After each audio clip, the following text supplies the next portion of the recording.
Seru belajar kebiasaan baru agar selamat selalu, ini panduan untukmu. Mau berangkat cek suhu tubuh dulu, pakai masker selalu, yo oh oh ayo ayo.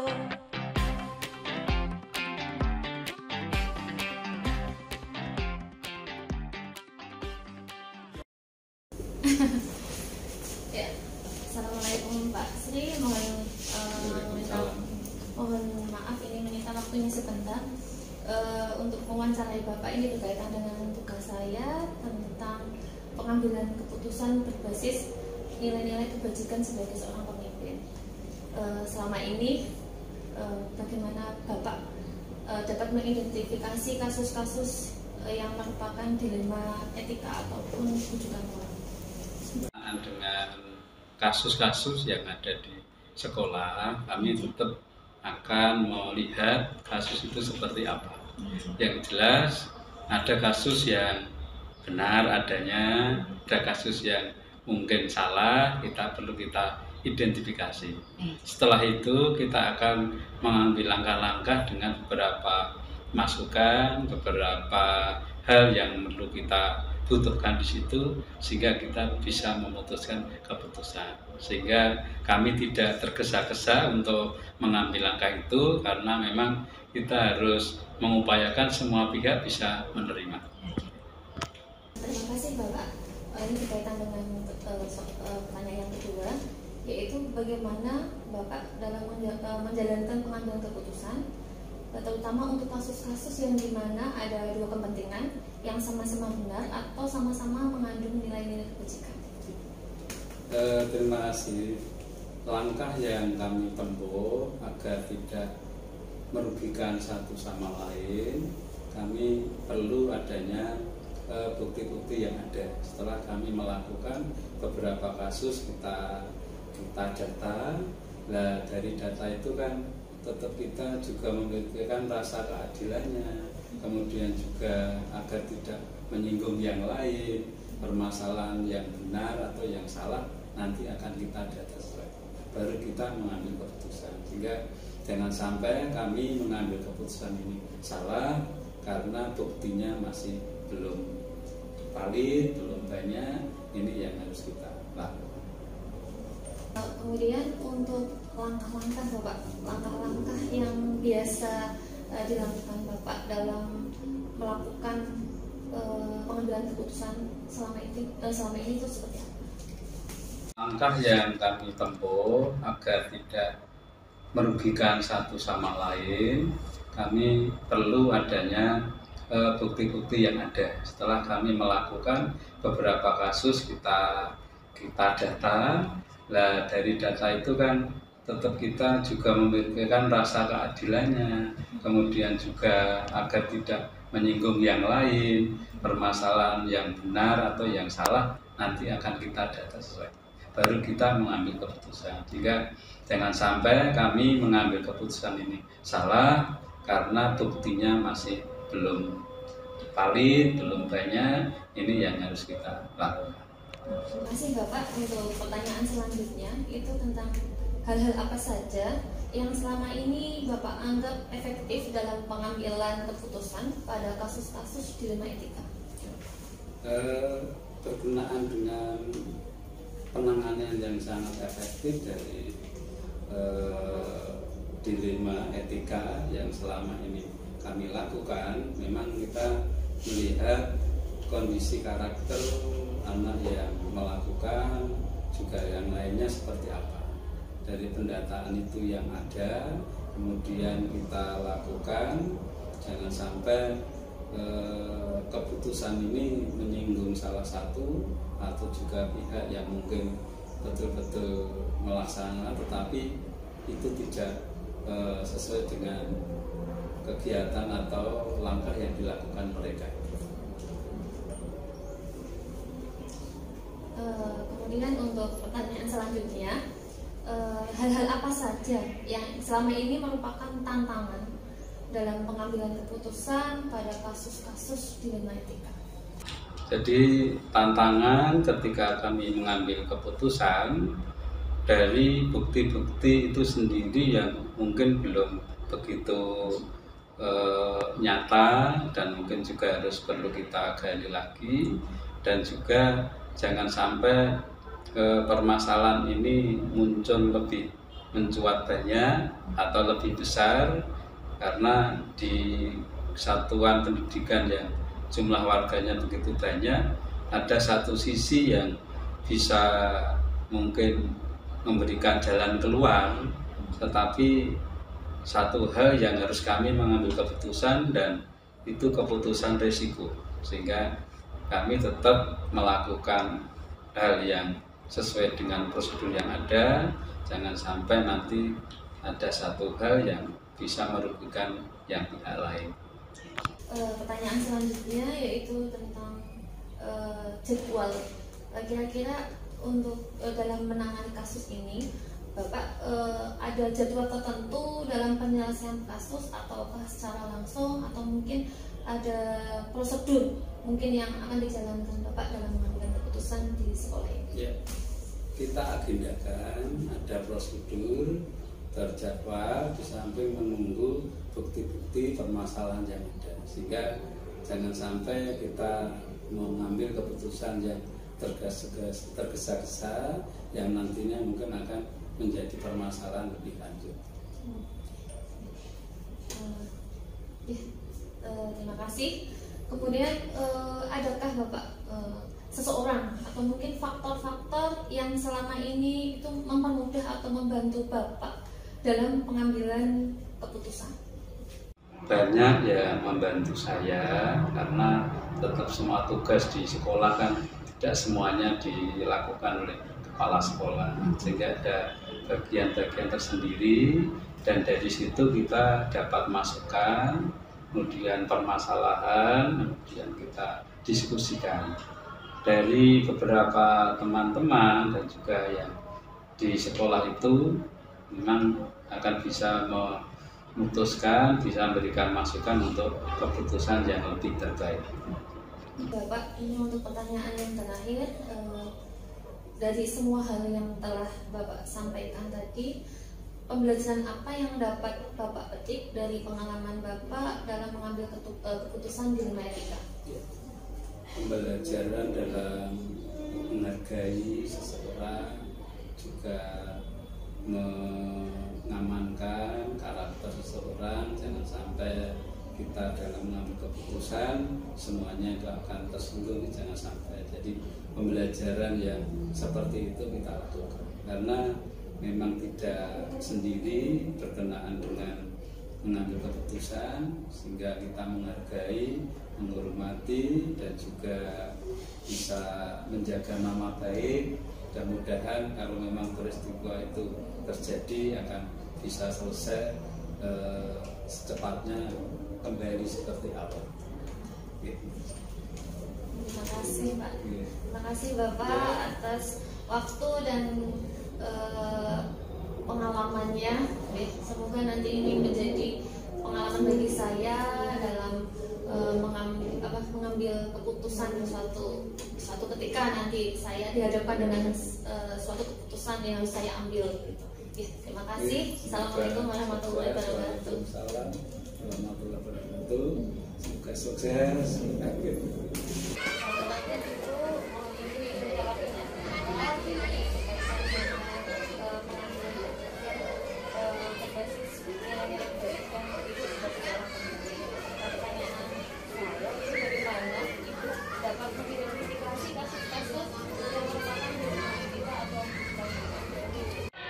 Terima kasih. Jadi saya selaku pimpinan di sekolah ini membawai ada berbagai unsur, yaitu bisa dari guru, bisa dari siswa, bisa dari wali murid.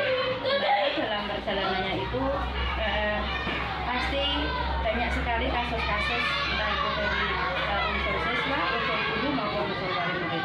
Nah, untuk mengidentifikasi kasus-kasus itu, saya selaku kepala sekolah menerapkan kepentingan atau tupoksi kita pilih.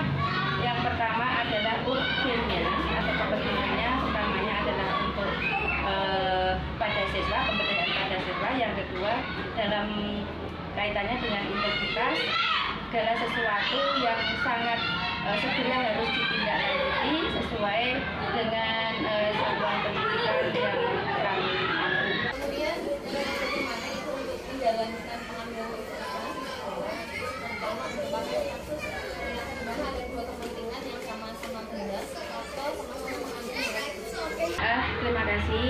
Di sekolah kami apabila teridentifikasi ada banyak kasus, maka kami memilih dan memilah kasus itu yang kami utamakan akan kami selesaikan dulu adalah kasus yang berhubungan dengan kepentingan murid.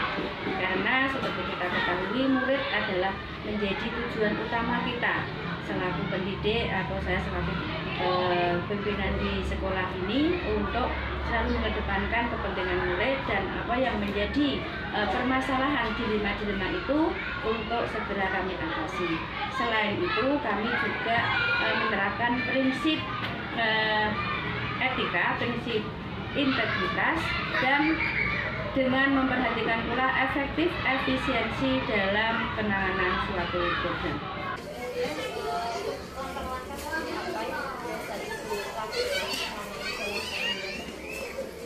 Dalam pengambil keputusan kami menerapkan asas praduga tak bersalah, yaitu dengan mengumpulkan sebanyak-banyaknya fakta, sebanyak-banyaknya informasi, kemudian kami analisis sehingga apa yang menjadi keputusan kami dalam pengambil keputusan ini tidak merugikan salah satu pihak dan akan membawa kemaslahatan.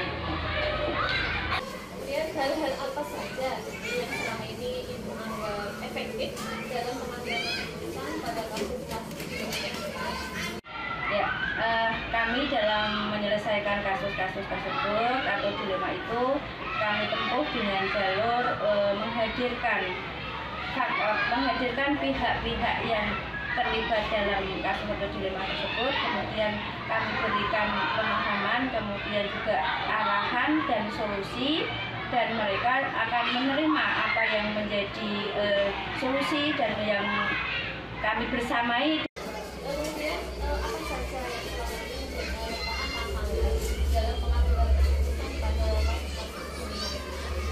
Tantangan-tantangan yang kami hadapi dalam menyelesaikan dilema-dilema itu adalah bahwa permasalahan itu tidak bisa langsung kita selesaikan dengan cepat karena memang menyangkut berbagai kepentingan, sehingga meskipun demikian kami tetap berupaya bagaimana dilema-dilema atau kasus-kasus yang terjadi itu tetap bisa kita tertangani dan kita bantu untuk solusi pemecahannya.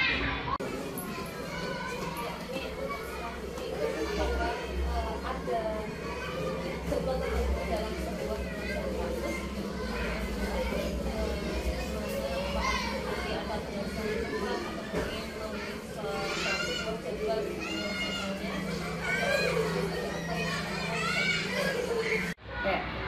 Untuk terkait jadwal atau penyelesaian, kalau menurut saya dan yang sudah saya alami itu tergantung dari permasalahannya. Jadi ketika permasalahannya itu hanya menyangkut sedikit pihak atau satu pihak, maka dan bersifat itu urgen, maka segera akan saya tidak lanjuti. Namun ketika permasalahan itu melibatkan semua pihak, tentu harus kami rencanakan bersama bagaimana bisa menghadirkan semua pihak itu duduk bersama untuk menyelesaikan permasalahan tersebut. Demikian. Adakah ini seseorang atau faktor-faktor apa yang selama ini mempermudah atau membantu Ibu dalam pengambilan keputusan? Ya, biasanya saya mengambil keputusan untuk menyelesaikan dilema itu, saya melibatkan tim khusus di sekolah saya, di mana tim itu adalah terdiri dari berbagai pemangku kepentingan. Bisa itu dari wakil kepala sekolah, bisa dari guru agama, guru kelas dan lain-lain, sehingga dari masukan-masukan mereka itu menjadikan tambahan bagaimana saya akan menyelesaikan dilema-dilema yang terjadi di sekolah kami.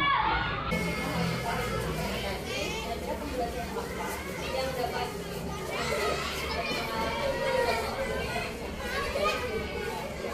mulai dari adanya kasus-kasus atau dilema-dilema yang terjadi itu tentunya ada manfaat yang bisa kami rasakan, yaitu akan menambah wawasan, menambah kedewasaan, menambah bagaimana saya bisa mengatasi tantangan, bagaimana saya cara pemasalahannya dengan musyawarah bersama, dengan mengedepankan etika dan memanusiakan semua yang terlibat.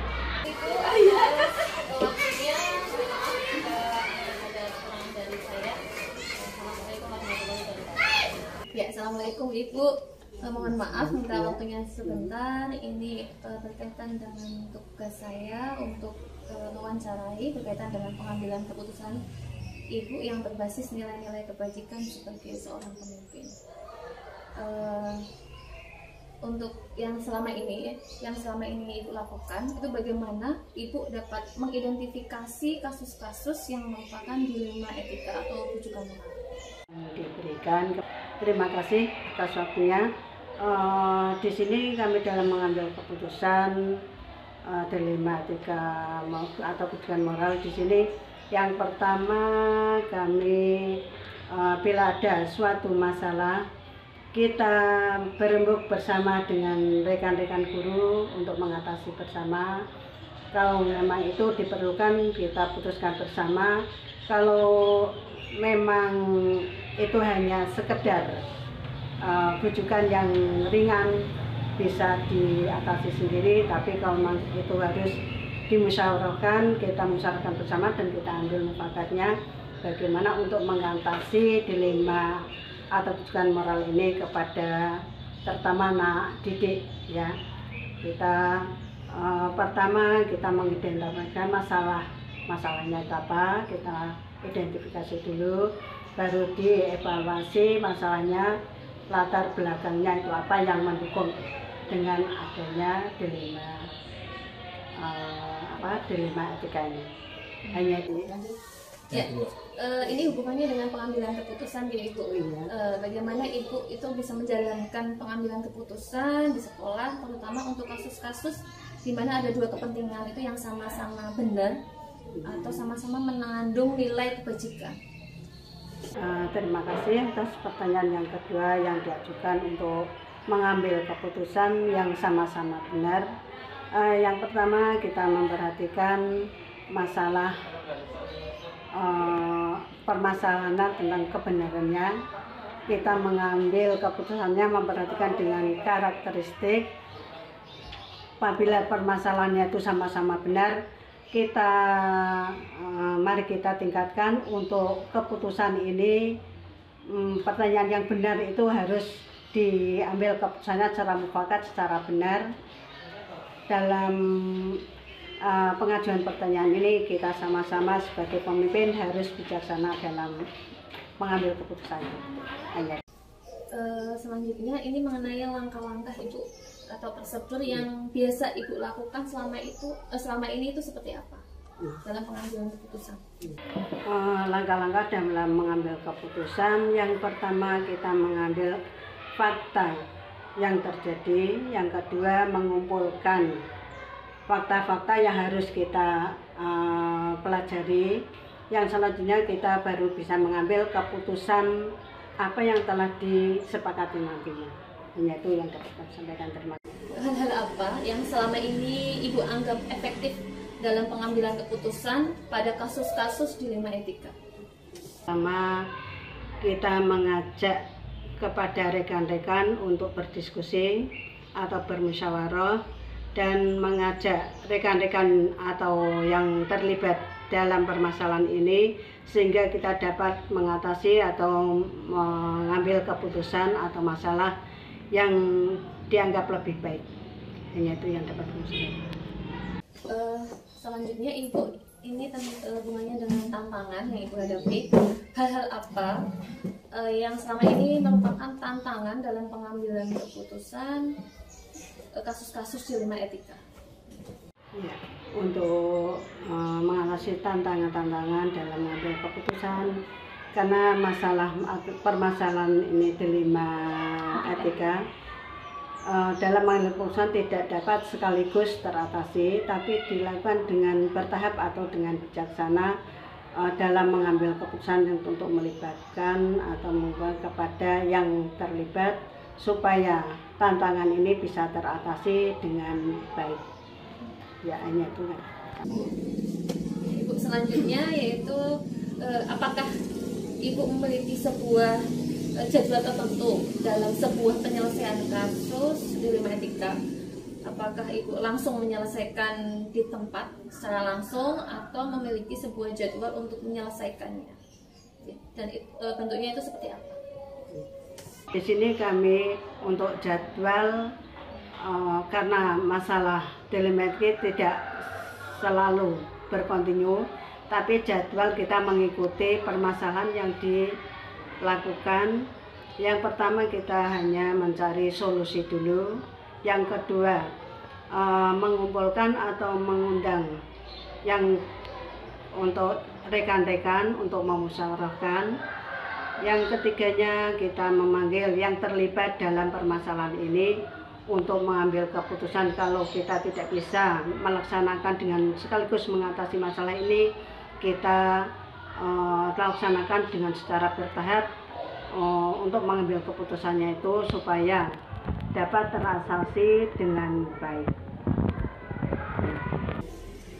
Selanjutnya Ibu, kira-kira faktor-faktor apa yang selama ini mempermudah Ibu atau yang membantu Ibu dalam pengambilan keputusan dalam suatu kasus-kasus tertentu? Faktor-faktor dalam mengambil keputusan tentang dilema etika, karena ini permasalahannya berkaitan dengan siswa dan orang tua. Dalam mengambil keputusan, yang pertama kita mengundang atau melibatkan dari Dewan Guru yang pertama kali. Untuk yang kedua, karena ini permasalahannya dan menyangkut dengan orang tua, kami melibatkan atau memanggil orang tua untuk ikut mengatasi, membantu mengatasi masalah tersebut biar masalah itu teratasi dengan baik, tidak menyalahkan sana sini, bisa difokuskan oleh yang terlibat. Dari semua hal yang Ibu sampaikan, pembelajaran apa yang dapat Ibu ambil dari pengalaman Ibu tentang pengambilan keputusan di Lima Etika ini?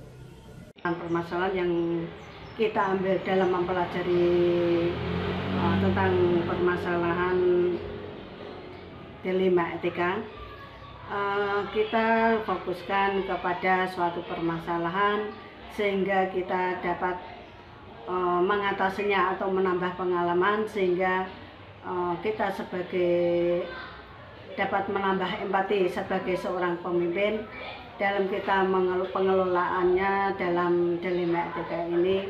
Kita dapat mengatasinya secara luas, secara benar, dan dapat mengambil keputusan yang terbaik, yaitu yang terbaik.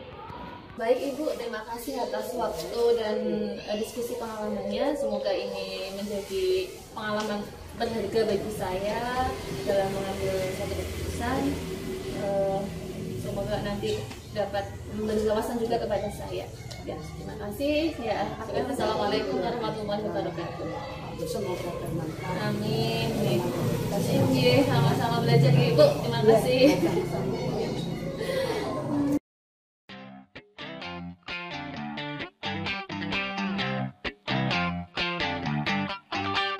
Seru belajar kebiasaan baru agar selamat selalu, ini panduan untukmu. Mau berangkat cek suhu tubuh dulu, pakai masker selalu. Yo oh oh ayo ayo.